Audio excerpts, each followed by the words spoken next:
Hearing check successful level 2. Ancient language check successful level 3. Travel to the secret tunnel without encountering any form of resistance. When you reach the end of it, Hardrick takes a quick glance towards the rest of us, and when he punches through the wall, clearing our way to the Ceridium corridor, as we look around, we see that this tunnel is just empty as the others. Arca says, "Do you sense any guards?" "Nope." Arca says, "It seems empty. No magical traps either. Don't know about regular traps though." And she can't sense regular traps? That's something. Well, regular traps tend to get triggered by stepping on the ground, so I'll just make sure to throw rocks ahead of us on a regular basis to see if anything explodes. I'm the one with the tough giant skin, so I'll go in front. If anything triggers, I should be able to handle it. Remember to suppress your auras as well as much as you can, Darren tells us as we advance through the corridor. We won't want Lassetti to detect us before we reach them. I suddenly hear a voice at the far end of the corridor. It doesn't take me long to recognize it as being the voice of the Lassetti that came to visit me while I was in my cell below the arena. I also seem to be able to hear the other Lassetti from the meeting, although it takes a bit of effort to focus on their words. That does indeed seem like our only alternative, says the only soft-spoken Lassetti who visited my cell in the Lassetti language. Olinder has already been isolated from most of Arathia, so the rest of the kingdom is most likely not here if Helios decides to cut all diplomatic ties with Olinder as well. Nome is probably going to do this either way, so there should be no reason for us to intervene.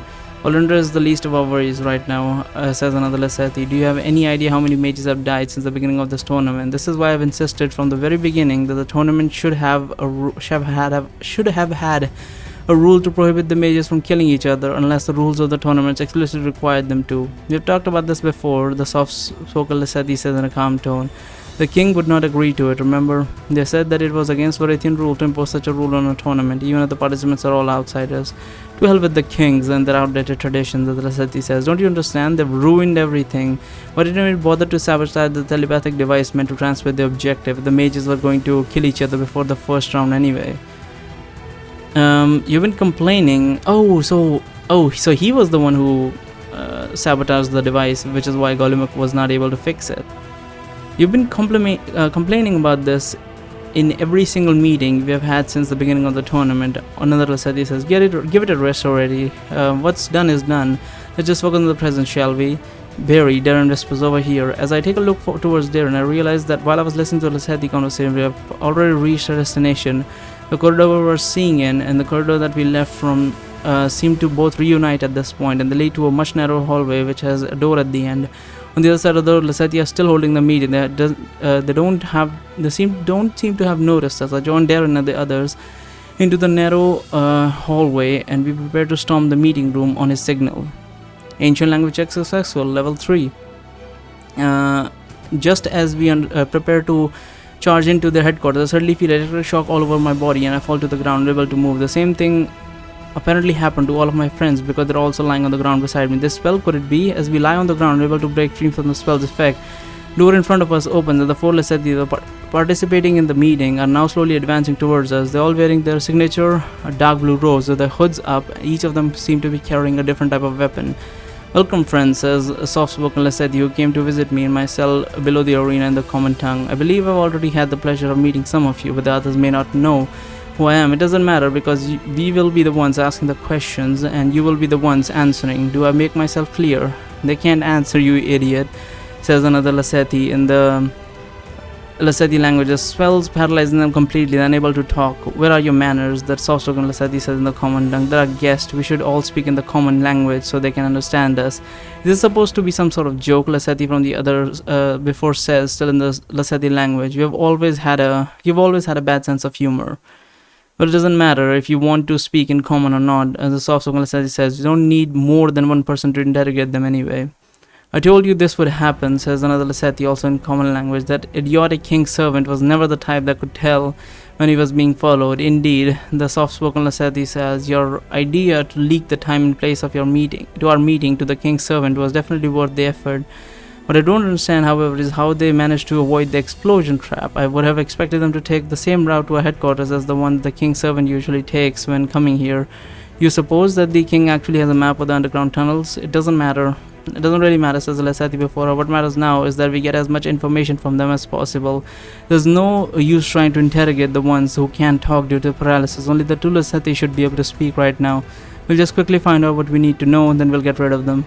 These cocky bastards. They're using Aiden's paralysis spell, I'm sure of it. This narrow corridor is the perfect place to set up such a trap, and the periodic shocks I'm getting are definitely electrical in nature. Due to my partial resistance and electricity that I get from being a Lasethi, it should be easy enough for me to find the right time window to spring out of the spell's effect. I'm pretty sure the Layla is in the same situation as me. The other might take a bit longer to get timing right though, since the window will be extremely short. As I lie there on the ground, a very small, barely noticeable, semi-transparent message appears in front of my eyes, written in blue text. Don't free yourself yet. Layla's text says, wait for the others to get accustomed to the shock. I'm also sending this message to everyone else.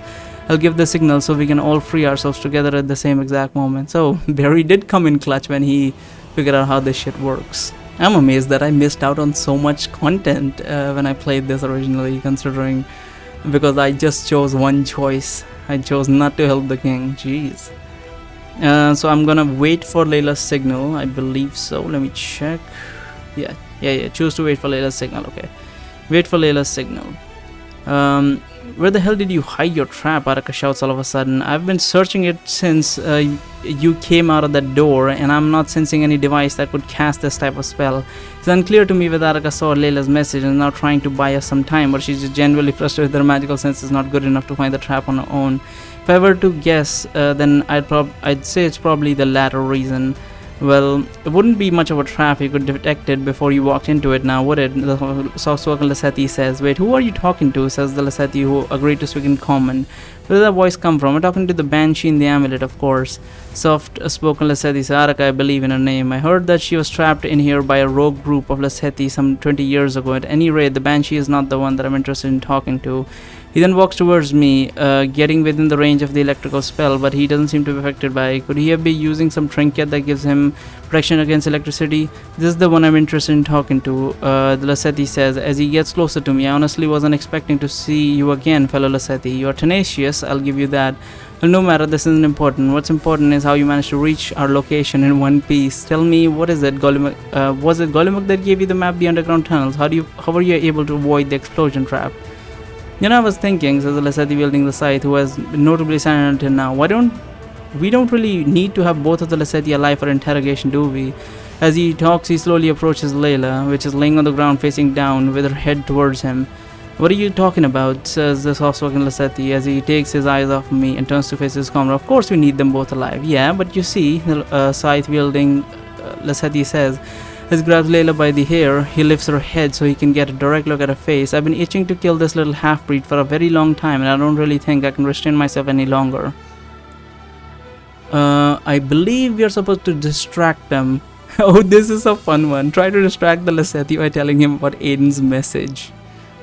Message delivered. Hey, I just remembered something, I say. Aiden asked me to give you a message. He said that you should remember the still winter.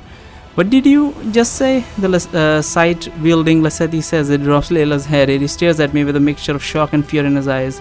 Don't listen to him. The soft-spoken Lasethi says, trying to goad you into doing something stupid. So you're saying that I should just shut up and let Aiden's lackey provoke me? The scythe-wielding Lasethi says, furious. Is that it? I'm saying that you should be calm and rational about it now. I see Layla's message floating in front of my eyes and immediately jump on my feet, making sure that I'm just out of the paralysis spell's range.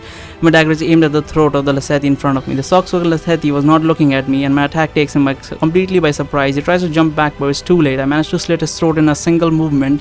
At the same time, Lasethi also jumps at the scythe-wielding Lasethi, and she twists a knife into his heart before he gets the chance to react. A mere second later, before the other two Lasethi even have the time to understand what's going on, Cave jumps backwards, getting out of the trap's range, and she extends her palm, pointing her palm towards one of the Lasethi, who is wielding a trident-like weapon. An ice cone then shoots out of his palm and impales the Lasethi right in the head. Darren and Flower are, however, still lying on the ground, paralyzed, which means that they must have their timing.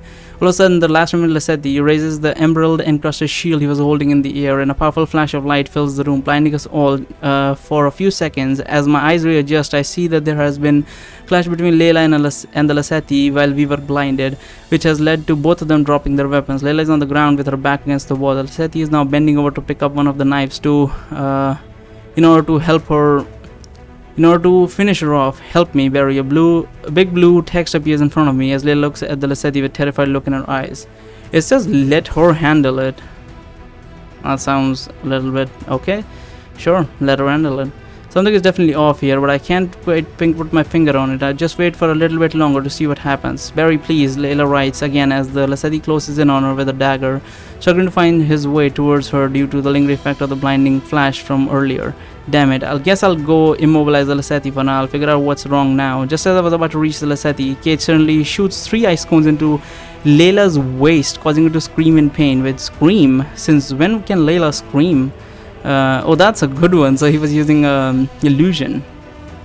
My question soon gets answered as Layla, that was on the ground, slowly fades into thin air. She's replaced by Lassetti of before, who is clutching at his abdomen, trying desperately to stop the bleeding. At the same time, the Lassetti that was in front of me turns into Layla, who is now staring at the screaming Lassetti in front of her, and her dagger is still in her hand. Illusion. It was an illusion all along. How did I not figure that out sooner?